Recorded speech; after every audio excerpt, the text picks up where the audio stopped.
Au plus haut poste du gouvernement, il n'y avait que 2 ou 3 personnes qui y croyaient vraiment. Et ce n'était pas exactement parmi les plus intelligents.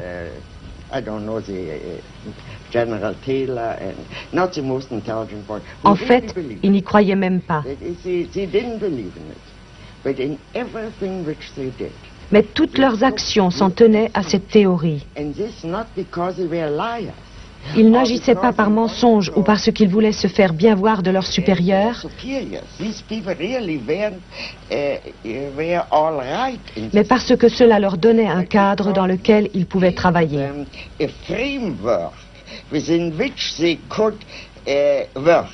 Ils avaient adopté ce cadre tout en sachant qu'il était en contradiction avec les événements et les analyses qui leur prouvaient chaque matin que ce point de vue était tout simplement faux.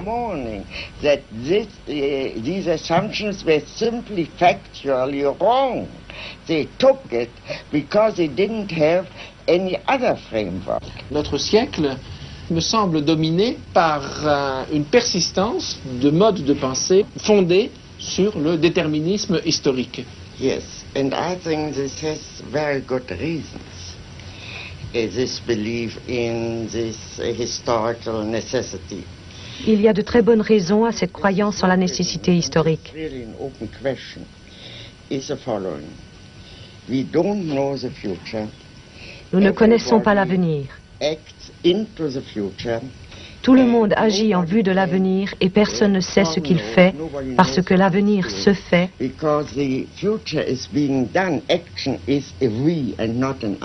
L'action est faite par nous et non pas par moi. Ce n'est que lorsque j'agis seul, si j'étais la seule, que je pourrais prédire ce qui va se passer à la suite de mes actes. Il semble donc que ce qui s'est vraiment passé soit entièrement du domaine de la contingence, et de fait, la contingence est l'un des plus grands facteurs de l'histoire. Personne ne sait ce qui va arriver simplement parce qu'il y a tant de choses qui dépendent d'une énorme quantité de facteurs variables, c'est-à-dire du hasard.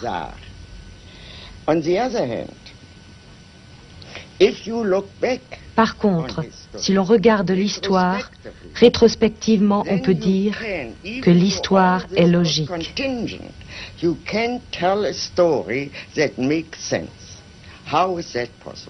Comment cela a-t-il été possible? C'est le véritable problème de toute philosophie de l'histoire.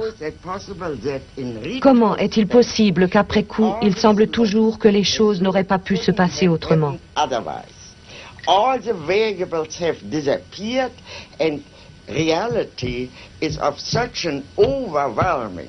La réalité a un impact si puissant que nous ne pouvons pas prendre la peine d'envisager une variété infinie de possibilités. Infinite variety of perhaps possibilities. Mais si nos contemporains conservent leur attachement à des modes de pensée déterministes, malgré les démentis de l'histoire, serait-ce, d'après vous, parce qu'ils ont peur de la liberté? Parce qu'ils ont peur de l'imprévu? Mais ils ne le disent pas. S'ils le disaient, on pourrait immédiatement ouvrir le débat. Si seulement ils disaient « nous avons peur », par exemple. Nous avons peur d'avoir peur. C'est l'une des principales motivations. Mais nous avons peur de la liberté. Est-ce que vous imaginez en Europe un ministre, voyant sa politique sur le point d'échouer, commander à une équipe d'experts extérieurs à l'administration une étude dont le but serait de savoir les décisions extérieurs de l'administration? They were taken from everywhere. C'est cela, mais également avec des personnes extérieures à l'administration. Est-ce que donc vous imaginez un ministre européen dans la même situation commander une telle étude pour savoir comment cela est arrivé? Of course not. Pourquoi? Because of reason of state. À cause de la raison d'État. You know, Il aurait immédiatement commencé à dissimuler ses erreurs. L'attitude de McNamara était différente.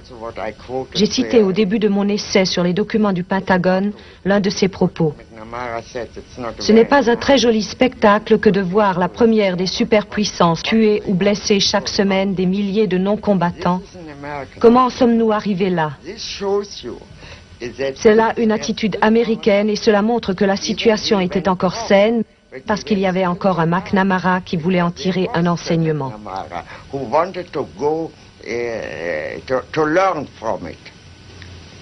Pensez-vous que actuellement les dirigeants américains placés devant d'autres situations aient encore l'envie de savoir? No.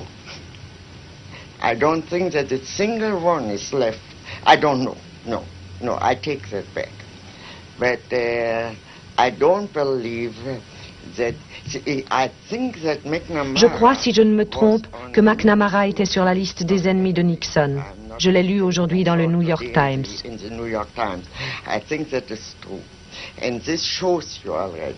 Cela vous montre déjà que toute cette attitude n'existe plus dans la vie politique américaine au niveau le plus élevé.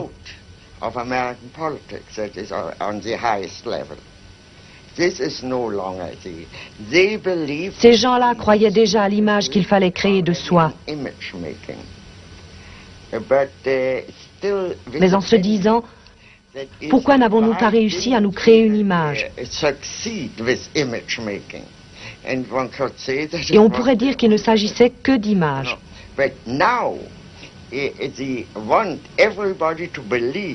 Mais maintenant, ils veulent que tout le monde croie à leur image et que personne ne regarde au-delà. Nous entrons alors dans un univers politique tout à fait différent. Alors, et donc, après ce que le sénateur Fulbright appelait l'arrogance du pouvoir, après ce que l'on pourrait nommer l'arrogance du savoir, un troisième stade qui serait l'arrogance tout court. Yes, I don't know whether it's l'arrogance tout court.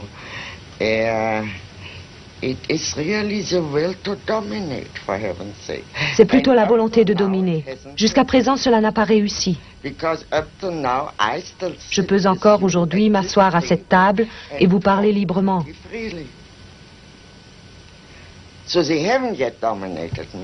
Donc ils ne m'ont pas encore dominé et je n'ai pas peur. J'ai peut-être tort. Je me sens parfaitement libre dans ce pays. Morgenthau a appelé toute l'entreprise de Nixon la révolution avortée. Nous ne savons pas encore si elle a avorté. Il a peut-être dit cela de façon prématurée, mais on peut certainement dire une chose, elle n'a pas non plus été couronnée de succès. Mais ce qui menace à notre époque, c'est l'idée que les buts de la politique sont illimités. Le libéralisme, tout de même, repose, je crois, sur l'idée que la politique a des objectifs limités. Est-ce qu'à notre époque, l'arrivée au pouvoir d'hommes, de mouvements qui s'assignent des objectifs illimités n'est pas la plus grande menace? J'espère que je ne vous choquerai pas si je vous dis que je ne suis pas du tout sûr d'être une libérale. Je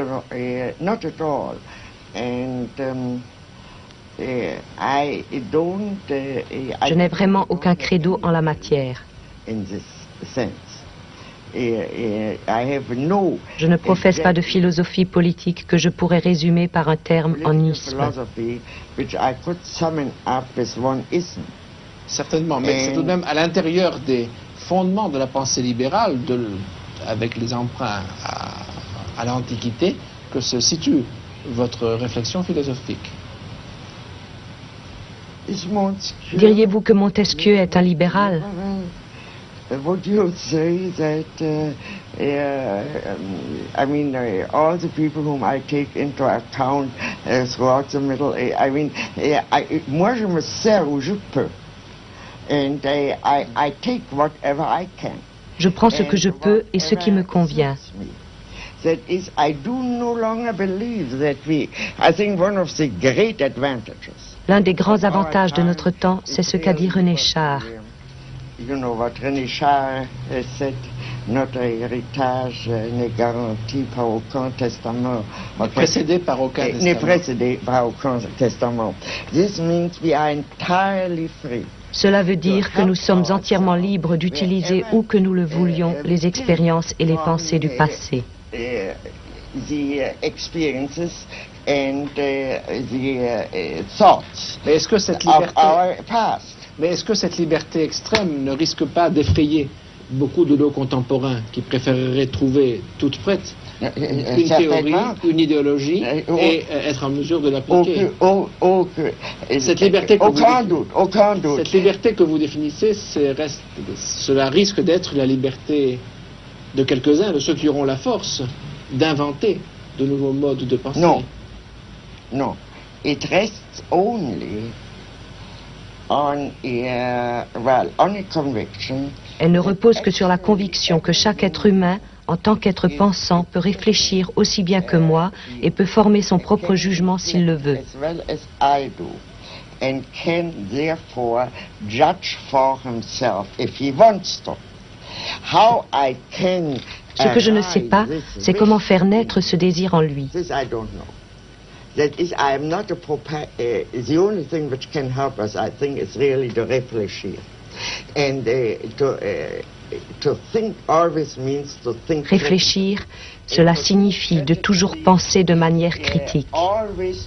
Et penser de manière critique, cela signifie que chaque pensée sape ce qu'il y a en fait de règles rigides et de convictions générales. Rigid rules, general convictions, etc. Everything which happens in thinking is Tout ce qui se passe lorsqu'on pense est soumis à un examen critique. C'est-à-dire qu'il n'existe pas de pensée dangereuse pour la simple raison que le fait de penser est en lui-même une entreprise très dangereuse. How I can convince, I think non-thinking is even more dangerous. Mais ne pas penser est encore plus dangereux. But I would say not thinking and not, ne pas réfléchir, c'est plus dangereux encore. Revenons à ce mot de René Char. Notre héritage n'est précédé d'aucun testament. Quel est d'après vous l'héritage du XXe siècle? We are still there. Vous êtes jeune, je suis âgé, mais nous sommes encore là tous les deux pour leur laisser quelque chose. Justement, que laisserons-nous au XXIe siècle? Nous sommes les trois quarts du siècle sont déjà écoulés. I have no idea. I'm pretty sure that modern art, which Je suis à peu près certaine qu'il y aura l'art moderne, qui stagne plutôt actuellement.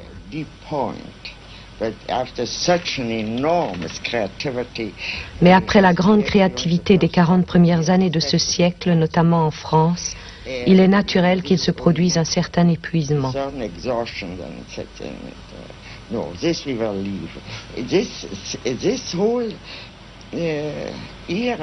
Ce XXe siècle sera probablement l'un des grands siècles de l'histoire, mais pas en politique. Et l'Amérique? No. Pourquoi? No. You know, this country, you need a certain amount of tradition. Il n'y a pas de tradition artistique américaine? No, not a great one. A great one in poetry. En poésie, oui. In novels. Dans le roman, en littérature. Etc. But Mais la seule chose qu'on puisse vraiment mentionner, c'est l'architecture. Ces bâtiments de pierre sont comme des tentes de nomades pétrifiés.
Au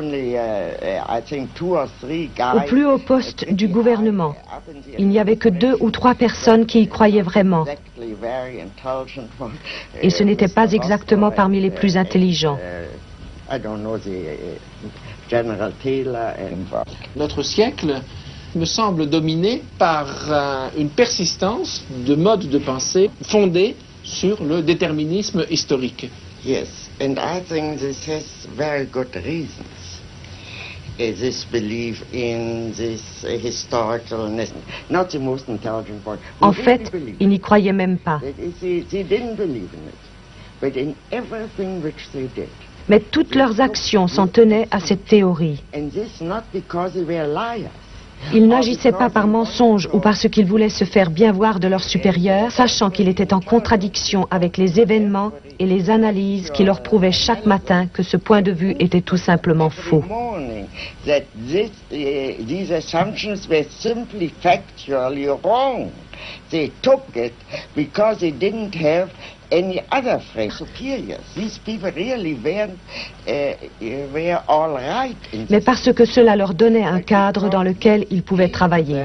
A framework within which they could work. And they took this framework, even Ils avaient adopté ce cadre tout en